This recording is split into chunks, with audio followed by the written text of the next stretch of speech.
Hurlbut's Story of the Bible for Young and Old, originally published in 1904.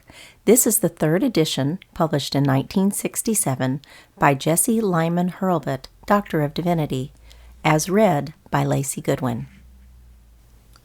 The First Baby in the World and His Brother. So Adam and his wife went out into the world to live and to work.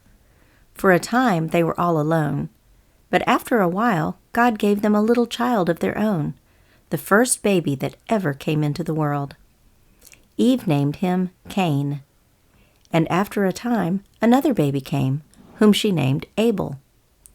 When the two boys grew up, they worked as their father worked before them. Cain chose to work in the fields and to raise grain and fruits. Abel had a flock of sheep and became a shepherd.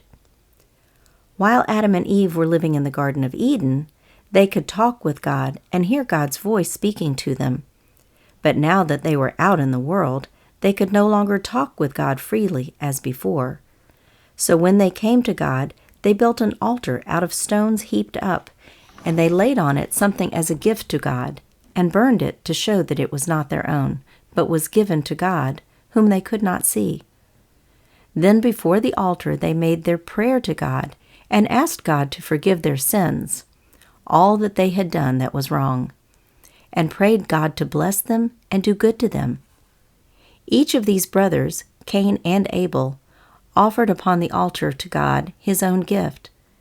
Cain brought the fruits and the grain which he had grown, and Abel brought a sheep from his flock, and killed it and burned it upon the altar. For some reason, God was pleased with Abel and his offering, but was not pleased with Cain and his offering. Perhaps God wished Cain to offer something that had life, as Abel offered, or perhaps Cain's heart was not right when he came before God. And God showed that he was not pleased with Cain, and Cain, instead of being sorry for his sin and asking God to forgive him, was very angry with God, and angry also toward his brother Abel. When they were out in the field together, Cain struck his brother Abel and killed him. So the very first baby in the world grew up to be the murderer of his own brother. And the Lord said to Cain, "Where is Abel your brother?" And Cain answered, "I do not know. Why should I take care of my brother?"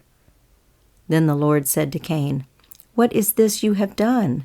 Your brother's blood is like a voice crying out to me from the ground. Do you see how the ground has opened like a mouth to drink your brother's blood? As long as you live, you shall be under God's curse for the murder of your brother. You shall wander over the earth and shall never find a home, because you have done this wicked deed." And Cain said to the Lord, "My punishment is greater than I can bear. Thou hast driven me out from among men, and thou hast hidden thy face from me. If any man finds me, he will kill me, because I shall be alone, and no one will be my friend." And God said to Cain, "If anyone harms Cain, he shall be punished for it." And the Lord God placed a mark on Cain, so that whoever met him should know him, and should know also that God had forbidden any man to harm him.